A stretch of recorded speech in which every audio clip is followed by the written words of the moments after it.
Olá, meu nome é Cleilton Amaral, professor de Geografia, e o nosso estudo é voltado para os alunos do 8º ano do ensino fundamental. E o nosso tema de hoje é Organizações Mundiais ou Internacionais, parte 2. Hoje vamos dar uma ênfase melhor às questões de análise crítica do papel de cada uma dessas organizações ou organismos internacionais ou mundiais, depende da literatura que você acessou. A nomenclatura poderá ser da maneira como eu falei agora. Muito bem, vamos lá então, começando pela ONU. A Organização das Nações Unidas, popularmente conhecida como ONU, é uma organização internacional cuja principal missão é a paz. Há muitas organizações e agências das Nações Unidas que funcionam para trabalhar sobre questões específicas. Antes de ver essas outras organizações, apenas fazer uma análise que nos leva a questionar se é uma organização para a defesa da paz. Por que todos os anos ou sempre ouvimos falar de rumor de guerra ou zonas de conflitos permanentes no continente africano, no asiático e em outros lugares? Esse é um questionamento que a gente não tem uma resposta a princípio, mas parece que a finalidade da qual ela é destinada, ela tem essa falha nesse sentido. Muitas das vezes, inclusive, não consegue conter certos conflitos porque nações mais poderosas passam por cima das resoluções do Conselho de Segurança da própria ONU. O Banco Mundial e o FMI são dois organismos também que fornecem empréstimos e assessoria econômica e, em troca, os países auxiliados se submetem às duras políticas econômicas impostas por estas instituições. Agora, onde é que está o detalhe da crítica para essas duas instituições? É porque são exatamente essas duras políticas econômicas impostas por elas trazem sérios problemas aos países que pegam dinheiro desses credores. Imaginemos o caso da América Latina, que sempre foram países que precisaram de ajuda do FMI, do Banco Mundial, mas sempre sacrificaram a situação da população, porque ocorrem cortes na saúde, na educação, segurança pública, investimento em infraestrutura, enfim.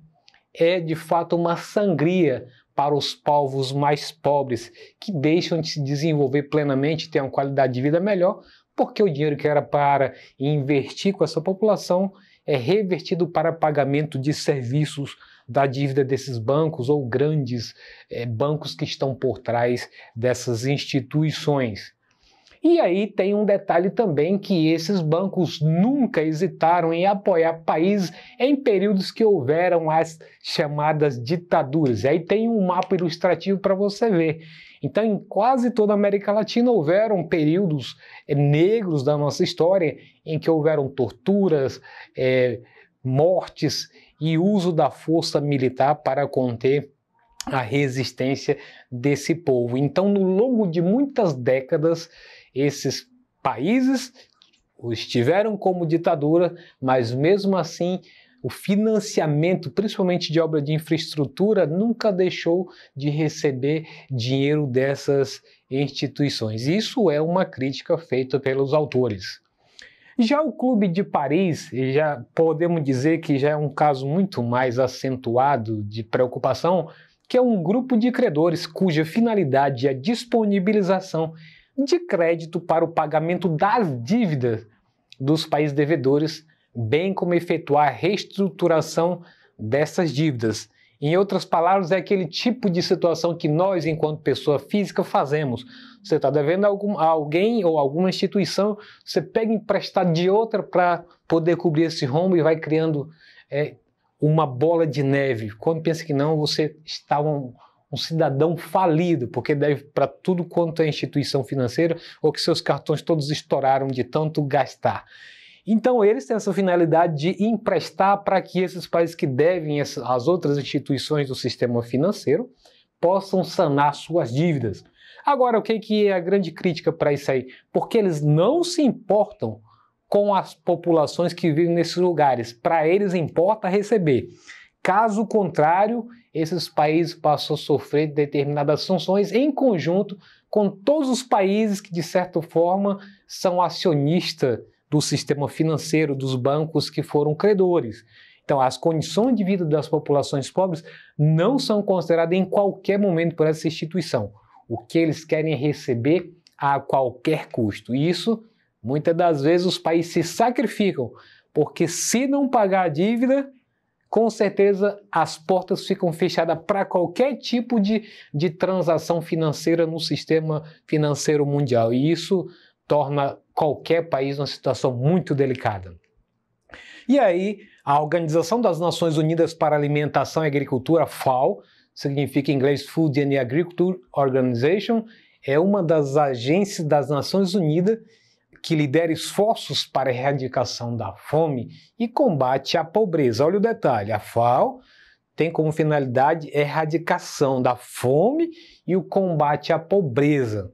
Mais uma vez fica o questionamento, porque por tantos anos conhecemos essa fome crônica em todo o continente africano e outros países na América, na Ásia e na própria Oceania. Aonde é que está essa FAO que não consegue criar um plano junto com a ONU, já que ela é um braço da ONU, para poder fazer com que as nações ricas possam ajudar as nações pobres? A gente vê o inverso.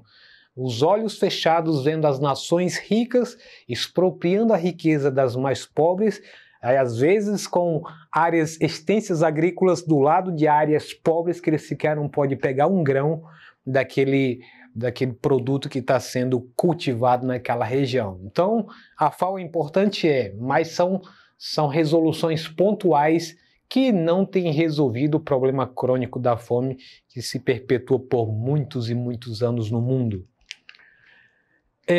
Jadson Hickel revela esses objetivos são profundamente contraditórios, pois de um lado trazem excelentes demandas, fim da pobreza e da fome, por exemplo, e apontam corretamente para a existência de uma grave crise social e ambiental, mas por outro lado apostam que a resolução desses problemas está no mesmo modelo de crescimento econômico que os produziu. Então, ou seja, enquanto a ONU ou qualquer essas organizações que estão associadas a ela não criarem mecanismos para que tenham um desenvolvimento sustentável, jamais será resolvida a questão da fome. Então, como não se rompe a estrutura vigente do sistema, então dificilmente consegue se resolver isso aí. Por isso, de certo modo, responde o questionamento anterior. Então diz aí, assim, pareceu a ONU busca, por meio dos Objetivos do Desenvolvimento Sustentável, salvar o mundo sem, no entanto, transformá-lo. O Fundo Internacional de Desenvolvimento Agrícola, FIDA, é uma agência da ONU sediada em Roma. Foi estabelecida em 1977 em resposta à fome do Sahel, discutida na Conferência Mundial de Alimentação em 1974. Tem como missão permitir que populações rurais pobres em países em desenvolvimento superem a pobreza. Então é mais uma organização que também luta, por outro lado, não apenas pela população urbana, que a maior parte dos esforços governamentais é para as cidades, mas essa daí tem um foco para as áreas das populações rurais pobres. Em todo o mundo, 925 milhões de pessoas seguem sofrendo fome crônica, segundo dados da Organização das Nações Unidas para Agricultura e Alimentação, FAO. Cerca de 75% da pobreza mundial está concentrada em áreas rurais. E as soluções? Bom, as soluções, muitas das vezes a gente percebe que, como disse anteriormente, muitas das vezes as soluções são mais para as populações mais adensadas que ficam nas áreas urbanas.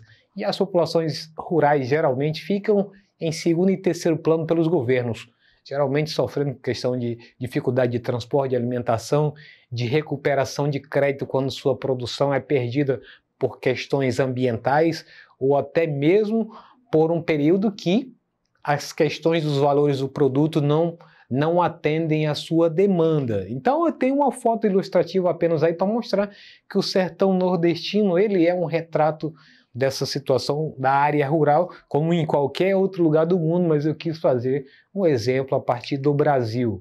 E a Unesco mostra aí que ao observar a distribuição espacial de bens presentes na lista mapa aí, nota-se que a grande maioria dos bens inscritos encontra-se em território de países europeus, ou seja, no patrimônio cultural mundial dão mais importância para aqueles patrimônios que estão em lugares ricos e dão menos ênfase para lugares mais pobres. Então, até nessa questão do patrimônio mundial existe também um abismo entre você priorizar, porque isso, de certo modo, favorece o turismo e maior ganho real para os países que estão demonstrando que têm um patrimônio cultural para ser explorado por visitação. E quanto menos os países pobres tiverem isso, menos turismo, e isso a gente sabe muito bem quais são os países que mais se beneficiam disso. E aí a Organização Mundial da Saúde, que mais tem se beneficiado com essa questão da discussão sobre a pandemia, é uma agência especializada em saúde, fundada em 1948 e subordinada à ONU. A oposição à OMS não se deve apenas a divergências sobre a conduta da epidemia. Os países parecem só se preocupar em diminuir os números da pandemia dentro do seu território, não em derrotar a pandemia como um todo. Então a grande crítica também é saber que boa parte da aplicação das vacinas está praticamente nos países desenvolvidos, naqueles que produzem a vacina, enquanto que os países pobres e miseráveis estão ficando totalmente atrasados, esperando que em algum momento as nações ricas, depois que terminarem a primeira e segunda dose, possam então começar a pensar em vacinar os países pobres e provavelmente colocando alguma condição econômica para torná-los ainda mais pobres, devendo a conta para os países ricos. Vamos lá então para a nossa primeira questão, presta bem atenção. O Banco Mundial e o FMI fornecem empréstimos e assessoria econômica para os países em situação de emergência financeira. Por outro lado, são criticados por, letra A, violaram pactos internacionais relativos a direitos humanos ao conceder empréstimos a governos ditadores. Letra B, não exigirem contrapartidas que oprimam os povos. Letra C, cobrarem taxas de juros muito baixas para os países interessados. Letra D, não precisar de garantias para qualquer valor solicitado. E aí? Você se lembra do início que a gente falou um pouco em que sentido o Banco Mundial e o FMI são criticados em relação aos empréstimos que concedem para os países que precisam de ajuda financeira? Então, se você respondeu que a letra correta é a letra A, tá certo, meus parabéns, porque eles violaram pactos internacionais relativos a direitos humanos, não se importando se estava em momento de ditadura, de opressão, de tortura, nada disso foi levado em consideração. Então, é isso. A nossa aula de hoje termina com isso. Se você quiser acessá-la ou qualquer outro componente curricular, basta acessar a plataforma Eduque. Um abraço e até a próxima!